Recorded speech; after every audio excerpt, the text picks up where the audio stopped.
What it do, YouTube? It's your boy Dove here, back again with your latest sports news updates. If you haven't seen my last video, make sure you go check that out, where I gave you the first couple updates in free agency. In this video, you're going to see XFL players that signed, some of the trades that happened, to where running back Melvin Gordon landed, running back Todd Gurley landed, just some more updates in between. So check it out. With that being said, you already know, drop the intro.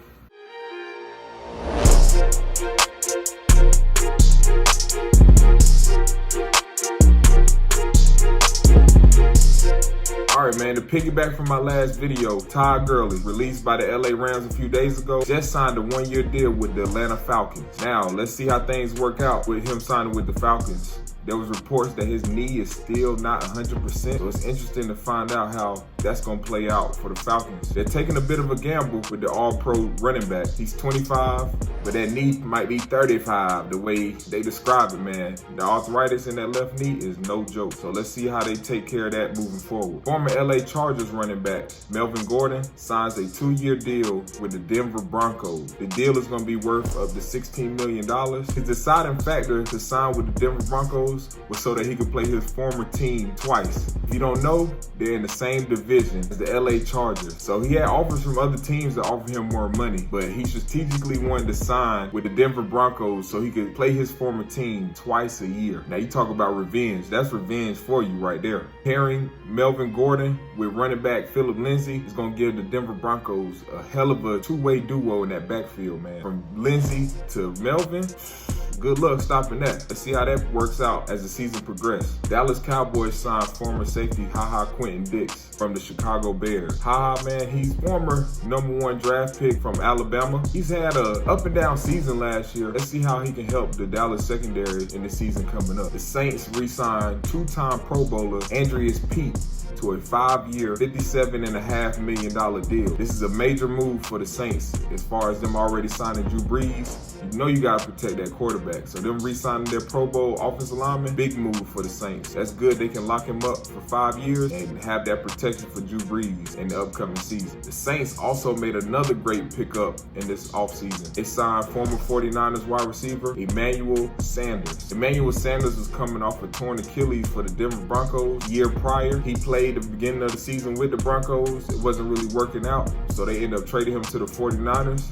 He gave them a great boost on their way to the Super Bowl, where they fell short to the Super Bowl champs, the Kansas City Chiefs. Emmanuel Sanders has a lot left in his game. He's in his early 30s, but he's at wide receiver. He definitely has a lot left in his tank. That's why the Saints felt comfortable with signing him to a 2-year deal. And that's definitely going to help out Michael Thomas on the opposite side, loosen up some of that double coverage that he's going to see this season. So that's a great pickup for the New Orleans Saints. The Washington Redskins traded a 5th-round pick to get Carolina Panthers former quarterback Kyle Allen. Kyle Allen was the quarterback of the Carolina Panthers last year. He was able to step in for the injured quarterback Cam Newton. After the first 2 games, he was able to have a decent year. He didn't do anything spectacular that was able to push the Panthers over the hump. He's definitely going to be a vital piece for the Redskins moving forward, and he can link back up with former Carolina Panthers head coach Ron Rivera. Kyle Allen will have the ability to compete for that starting job though next year. So let's see how things play out in Washington camp this upcoming fall. Pittsburgh Steelers signed former Indianapolis Colts tight end Eric Ebron to a 2-year deal. That'll be worth $12 million. Ebron is an interesting player because 2 years ago, he led the NFL with receiving touchdowns by a tight end with 15. And this past season, he had a decent year. It wasn't enough to convince the Colts to re-sign them. So now that's a great pickup for the Pittsburgh Steelers. Let's see how he can work himself in within that offense with Big Ben coming back. In XFL news, this is major, man. 2 XFL players have signed with pro NFL teams. Why this is so major? Because the XFL, this was the first year of the XFL. This is a experimental league that was run before. They brought it back, revamped it, and it had great publicity, it had great football action. It also got cut short due to the virus, but 2 guys was able to sign out of this season. XFL Star of the Houston Roughnecks, quarterback PJ Walker, signs to the Carolina Panthers. PJ Walker was sensational this past season with the XFL. In the 5 games that he played in, they went 5-0, and he had highlight plays each and every week during the season. It's great, man, to see a guy like PJ Walker, who before the season happened, nobody ever heard of. And once the XFL dropped, it was a great opportunity for him to showcase his talent. So this is a great pickup for the Carolina Panthers for that quarterback quarterback room. I look forward to seeing what PJ Walker can do now that he regained his stock back in the NFL. He was also cut by several teams before joining the XFL, so him getting that shot in the XFL just gave him another chance in the National Football League, and I love stories like that. Another XFL quarterback signs with another NFL team. St. Louis Battlehawks quarterback Jordan Tatum agrees to a deal with the Kansas City Chiefs. He was another standout quarterback that played well within the XFL, and this XFL is really giving guys a chance to play in the National Football League. For guys that didn't get the proper amount of reps that they could get in the NFL to showcase their talents, the XFL is a great bridge moving forward for the future for XFL guys or guys that didn't get the amount of reps that they needed to actually have a chance to sign with the National Football League. The New England Patriots released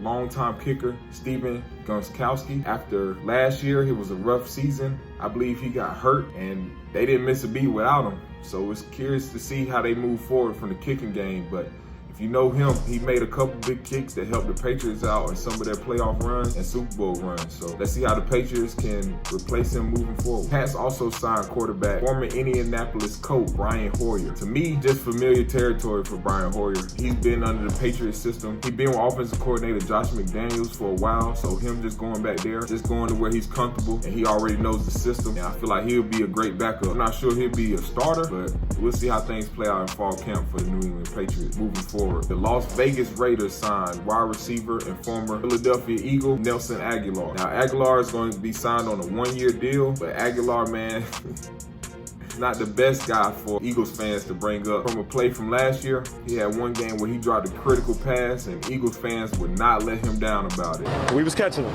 unlike Aguilar.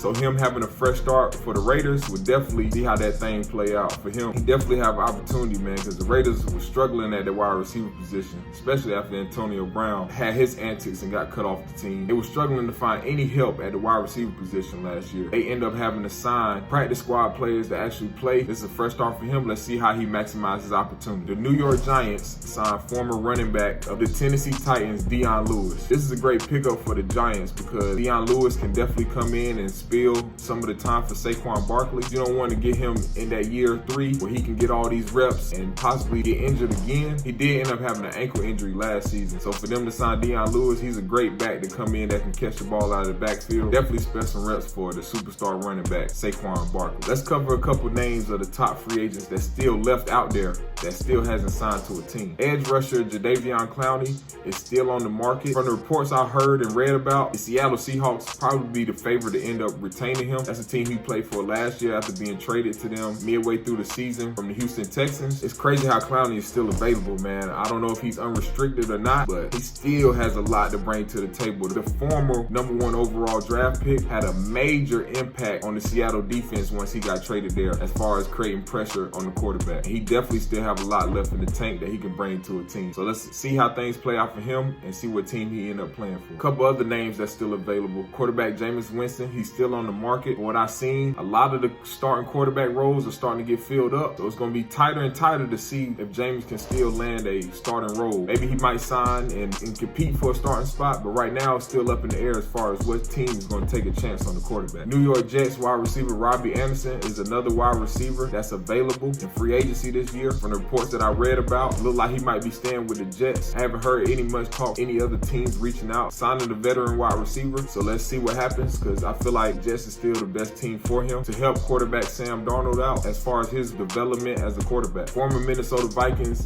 defensive end Everson Griffin is still available on the market. Everson's a great pass rusher. He had put up great numbers last season. He also stated that he did not want to return to the Minnesota Vikings. So that's another great guy that's still out there, that still got a lot left in the tank that can help out a team contribute to winning. And edge rusher Clay Matthews, former LA Rams, is still on the market and available. Clay Matthews is still getting up there in age and his production has dropped, but he's definitely still a solid veteran that you would want on your team. Let's see how things play out with the rest of these free agents that's left on the market. That's all of the updates I have for you right now. I will continue to keep you posted on the most up-to-date free agency moves that happen. Again, if you like the video, hit that thumbs up button. Go ahead and subscribe to the channel. I'm going to continue bringing that latest news. Comment below what you think the best free agency move is so far. Also, make sure you subscribe if you haven't subscribed. Hit that bell notification so you know when I drop a video. And again, it's your boy Dub, and Dub Knows Sports, and I'm out.